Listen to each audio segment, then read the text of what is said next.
Imagine o som distante de um trem ecoando entre os túneis metálicos, o ar vibrando com cada batida sobre os trilhos e um homem parado à beira da linha, pronto para desafiar o impossível. O nome dele era Gabriel. Desde criança, ele dizia que nas veias dele não corria sangue, mas velocidade.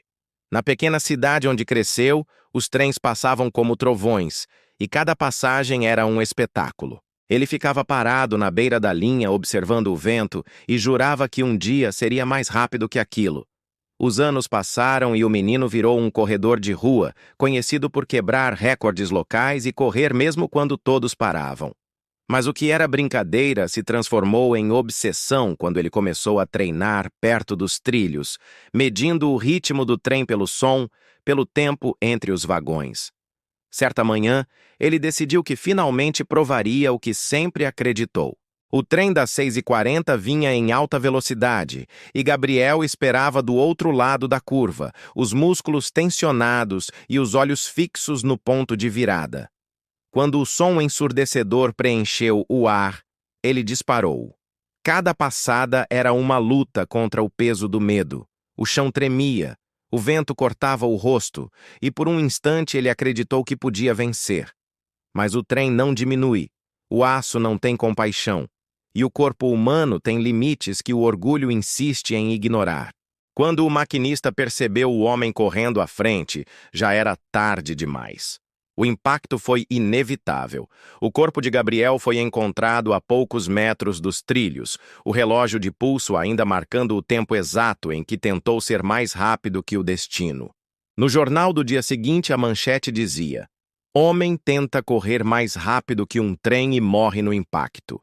Mas o que ninguém escreveu foi que, por alguns segundos, ele realmente acreditou que podia vencer o impossível.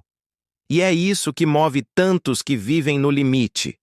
A ilusão de controle sobre o inevitável. Histórias assim não acontecem isoladas. Elas fazem parte de um padrão de impulsos humanos, de pessoas que não conseguem parar antes do abismo. Como o caso de Nina, uma ciclista de montanha que decidiu enfrentar a trilha mais perigosa dos Andes, sozinha, sem cordas e sem mapa. O percurso era conhecido como a Garganta dos Ventos, um caminho estreito entre precipícios e pedras soltas. Nina gravava tudo com uma câmera presa ao capacete, e cada curva parecia um pacto com o risco. No vídeo recuperado depois, dá para ver o momento em que a roda dianteira escorrega na beira da trilha. Ela tenta corrigir, grita, mas o eco devolve o som e o vídeo corta no instante em que o mundo vira de cabeça para baixo.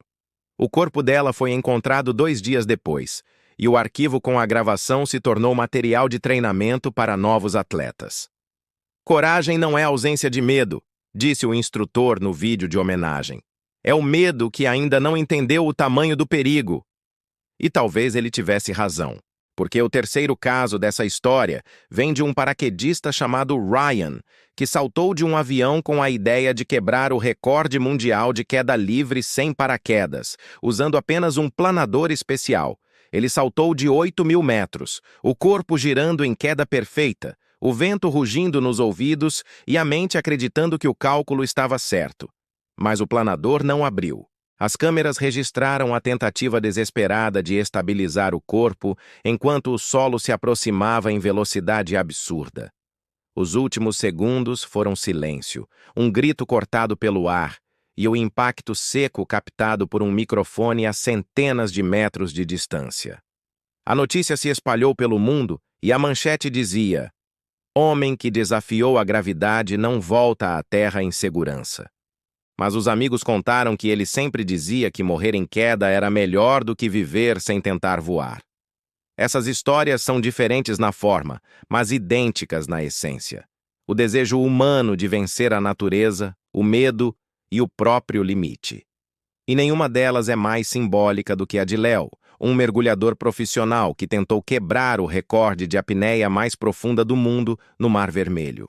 Ele treinou por anos, controlando cada batimento, cada segundo de ar, acreditando que o corpo humano podia ser moldado como uma máquina.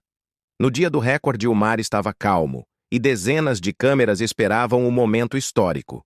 Léo mergulhou com movimentos lentos. Cada metro a mais era uma vitória, até que a luz começou a desaparecer e o azul virou escuridão. Aos 120 metros, ele perdeu a referência de cima e de baixo. O sensor de segurança detectou a queda sem controle, mas o socorro chegou tarde. Quando foi resgatado, já estava sem pulso, o rosto tranquilo, como se tivesse adormecido. No monitor do mergulho, a última leitura mostrava 122 metros, tempo total, 4 minutos e 41 segundos. A marca o colocou entre os maiores, mas também entre os que nunca voltaram. A imprensa chamou de tragédia.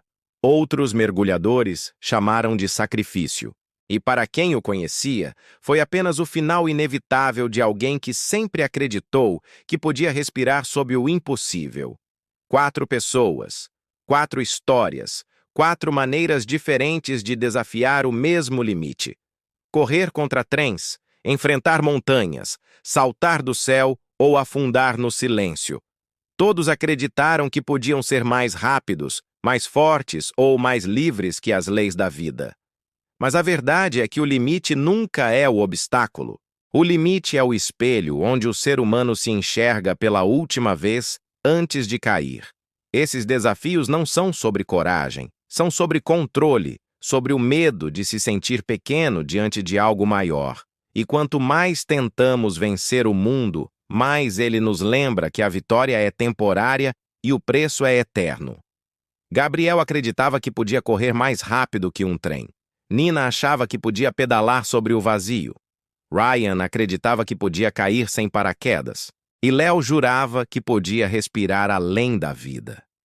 Todos falharam, mas todos tocaram algo que poucos têm coragem de encarar.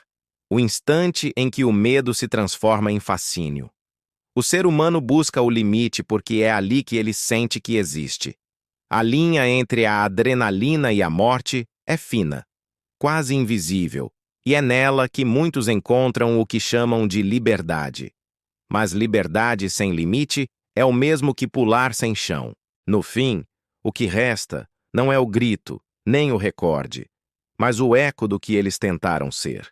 E esse eco é o que inspira, assusta e fascina quem continua vivo. Talvez você nunca corra mais rápido que um trem, nem escale uma montanha sozinho, nem mergulhe a 100 metros, nem salte sem paraquedas. Mas em algum momento vai se deparar com algo que vai te fazer perguntar: até onde eu iria para me sentir vivo? E é nessa pergunta que mora o perigo. Porque toda vez que o ser humano tenta ultrapassar o próprio limite, o universo responde com silêncio. Um silêncio pesado, profundo, quase divino.